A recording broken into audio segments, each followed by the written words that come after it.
What's going on, everybody? It's your boy with the best deck. Alright, let's get into the profile. Okay, whatever. You're imitating. I'm gonna trip on you guys are now. Yeah, the best deck. Not even, honestly, it's like pretty right. It's a really good deck. Pendulums. This is Travis. Eating the gates. Eating the gates. I mean, you're pretty much guaranteed, like, at least 3 or 4, and if you have the Appaloosa and you set up well, you get in like 6, 7. Like, honestly, it's possible. So, you know, you just have to like have the right hand. This is like Brick City though, and this deck can really like hurt. But what deck can't, I guess. But yeah, this deck's a whole lot of fun. Duel Humor profile for you guys with an updated Forbidden List. Let's get right into the profile. Let's do this, guys. Alright. Endymion Mythical Beasts. We are running 3 of the Big Daddy Endymion himself. I love seeing this card in my hand. I love adding it to my hand. I love keeping one in my pocket to then add to my hand during the middle of the duel. This card is so incredible. Remove 6 counters from the field, summon it, and then destroy as many face-up cards you have with spell counters, and then add that many counters to it. Yeah, it has so much text your opponent will just give up halfway through. I just dueled Franklin with it, and he literally gave up halfway through. Like, it's so true. This card's amazing, though. It's also a scale 8. Moving on. Reflection of Endymion. Wow, I run 3 of this card because I heard I should. No, this card's incredible. Holy shit, this card is so great. So, this card, you can remove 3 counters and summon itself and another monster from your hand that can add counters, and they both get counters. And then, if this card is summoned, you can only summon it once per turn. Its name. So, then you can bounce a card with a spell counter and another card on the field. So it is possible if you have one in your hand this in scale, you can summon 2 to bounce both back to your hand because they resolve on the same chain and bounce 2 of your opponent's cards. What's also nice is that you can summon the 2 and get your rank 7 that way. So yeah, definitely run 3. You could possibly run 2 if you feel like it's a brick. The 1 Magister of Endymion. So this is like a searchable scale 8. I do like its on-field effect because you can remove 3 counters from the field and then summon 1 from your deck, usually Reflection, to then bounce a card. So that's a pretty nice way to do that. If you are summoning this like kind of like a hard way, but I don't run more than 1 because I feel like it is a little bricky. Then I only run the 1 Servant of Endymion because my parents told me so. Wow, this kind of hurts being at 1, but what it made me realize, I've been playing Pendulums for a while, is that you didn't necessarily need this card. It made this deck like a lot better, but I honestly don't find myself doing this super often. Like, it's still a great card, but yeah, I don't do this super often, and I mean, when you do see it, or do have it, or say you have your other pieces, you can still search it with your search card. So yeah, this card's incredible still, but yeah, it's at 1. Sucks. Mythical Beast Engine, 3 Master Cerberus. So this is kind of like your main searcher for your other Mythical Beasts. Excuse me. And it's also scale 4, but he's also like your big old beat stick, because you can summon him from the extra deck with your Jackal King, and then banish an opponent's monster and gain its attack. So this is how you can get this guy up to like 4k plus. Any unprotected monster you're going to banish with this. You can run over things, bait negations. It's also nice material to get into your Crowley or any other Link 2 that you're trying to get right off the bat. So yeah, I run 3. You could possibly run 2 if you feel it's a brick. Moving on, 2 Mythical Beast Jackal King. This is your monster negate, just the 2 because you'll be searching or tutoring it out pretty frequently. But yeah, this holds your counters, and it's also scale 4. It's an amazing card. The 1 Basilisk, so I like this card because you can actually shuffle back in your Time Gazer, reuse your Chronograph, you can draw the extra card, gain counters on your institution. Yeah, this card is really sick. Like, I like it. Like, it's also like level 4, so you can get your rank 4 plays off of it, but it's not like incredibly necessary. Another Mythical Beast, Garuda. So this is kind of like a hand trap that like solemns any normal or special, in a sense that it bounces it back to their hand by removing 3 spell counters from your field. So if you've searched your other pieces, add this back to your hand, your opponent will forget that you have this. So this is like an extra negation. Yeah, this card is really incredible. Definitely run 1. I wouldn't run more than that though. Then the Mini Jackal. This is how you can kind of stack counters on your field. Really easy to search with your institution with just the 1 counter removal. It's a level 1. But yeah, this card is really sick too. Like, I think that this is like one of the better cards to run. If you're running Institution, run at least one of this. Next, another engine piece, the 3 Chronograph. So this is how you'll get your rank 6 plays, but this card is still like absolutely necessary. It is a scale 8, and it gets out your Brick Gazer. Drawing this card sucks, but you can now shuffle it back in with your Basilisk if you do search it. But if you're in that kind of line of play, that's a little confusing, and you might be going neg. But still, this is like, I think this is essential. Even if you do see this, you can still summon it from hand, I guess. Magical Abductor. If you were running any Pendulum deck without at least one of this card, like you haven't read this card. Like, this card's incredible. This card says add a Pendulum card from your deck to your hand by removing 3 counters. So yeah, this card's incredible. Scale nice 3. card. Mind if I drolled it? Yeah, Droll hurts this deck. Side Called by the Grave if you're running this deck. I wouldn't main Called by the Grave, honestly, but because that can kind of hurt your consistency. But yeah, side it. Next, the Blue Boy engine. I'm only running one of each. Now, a lot of people might not agree with this. That's okay. I don't have to agree with you. But I like the 1-1-1. I was running the 2 Spellbook of Secrets, but I kind of just found myself like either drawing, you know, like this or one of the other ones. And if my Crowley's already dead, now I have an extra dead card in my deck. And if I dead draw that on my next turn, which has happened to me, I was like, wow, this is coming out. So I've reduced it down to the 1-1-1 because it's easy enough to tutor out your Crowley. Normally you'll be doing the Chronograph to get your Time Gazer, Master Cerberus to then get like another Mythical Beast on field. So it's an easy way to get to it. And yeah, so I just like the 1-1-1. It says draw 2, add spell counters.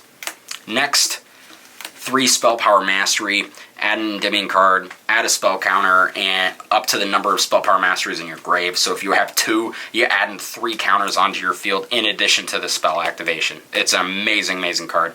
3 Institution. This also says add a Pendulum from your deck to your hand. This card's crazy. Wow, this card is amazing. It really makes the deck. 3 can kind of brick, like if you draw the 2, but yeah, you could run it down to 2 if you want, but you really want to see it, like that's the thing, and you want spell counters. You know, we got some like key spell cards kind of hit on this ban list. No More Into the Void at 3, although we still run it, and yeah, I mean, it just kind of hurts, but yeah, I think that this is like really effective, like it works, the synergy is crazy. Next, 3 Desires. That's right. You're going to Desires into Desires today, boy. Yeah, we run 3 for consistency. Like, you really want to draw, you want to add spell counters, but you're just trying to gain advantage. Like, you run so many 3-ofs, it really doesn't hurt. And I've tested it a lot, and it does happen that you'll Desires into Desires, but you're playing Yu-Gi-Oh! You know, that's the thing. So, yeah, you know, I still run it. Just the 1 Citadel, because it can brick at 2 and you really want to be searching it with your Terraforming. So say you draw either of them, pop this with your Mighty Master to just get a spell counter immediately. Yeah, that can kind of hurt, but I run this because then I can slide into my Secret Village by siding out one of my Desires and one of my Institution for 2 Secret Village. That's like a pretty nice way to go, but yeah. Nice to see this. Then, Upstart, Into the Void, and the Sacred Sword. Because more draw power is fun, guys. Yeah, seriously, this rounds off the 40 card. This is like once per turn. These are both at 1. But Sacred Sword, we run like the 6 level 7s that are all searchable in multiples. We don't care about banishing it. Even if you have the Mighty Master banish it, you got more in your deck. Like, don't worry about it. You just want to like search cards, add spell counters. And yeah, that's the 40 card list. Let's get into the extra deck here. So we run the 1 rank 4. This is the best rank 4 Abyss Dweller, especially in Gold Rare because it turns off all of your cards for a turn. So yeah, you won't really be making this, but you have enough level 4s that it is pretty feasible. And like if you're going against a graveyard deck, like you really do want to summon this. Next, Naruto. This one, a lot of people might not agree with it, but I like it because you will draw multiple chronographs, and if not, you can add the second one and then get this out anyways. It's an extra spell and trap negate, and it negates activation. You're loving those gold rares, man. It's a nice one. Yeah, I thought I might as well. Next, I wish this was in gold rare. Odd Eyes Absolute. This is for Vortex. We get this by summoning out the 2 reflections, turn 1, XYZing into this, and then linking them off to get this guy. So, yeah, that's kind of the only reasonable way to get into it. You don't really want to be XYZing with your Mighty Master, but if you have multiples of either, do it. It's a really amazing negation card, and yeah, you'll normally be linking off into extra negations. Link Spider. This is for the Nibiru token that inevitably will be sitting on your field, the dinosaur token that's on your field, you know, anything like that.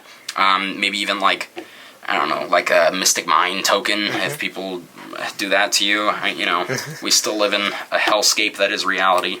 Crowley. This, and you know, essentially, like, I agree with Triff. This is like replaced Electromite in a way, but not really. Like, you can't really replace Electromite.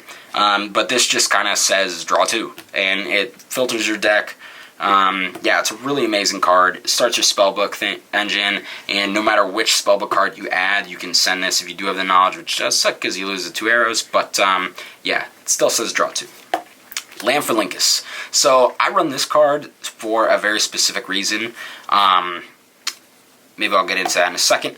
But we'll do Akashic Magician. So this is a spellcaster that actually spins a card that it points to back to the hand. So this is like a really nice like spot removal card for like your opponent's Apollosa or anything like that. But you can also excavate and then add to your hand cards from the link rating of another card it points to. So it's a nice way to kind of search for cards as well. Then we have Daybreaker. Yeah, you can run this card now. Going second, you'll probably do this over Crowley because you can add spell counters to this and then pop a card, and it also beefs them up if you want to add spell counters with either Jackal or, you know, your search cards.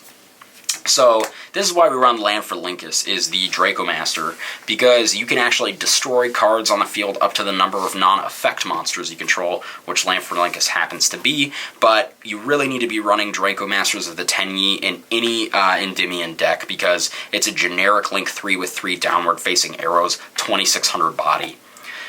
Next, the entire Nightmare package. This is spot removal and U-Link. We're going to U-Link you. I'm just kidding.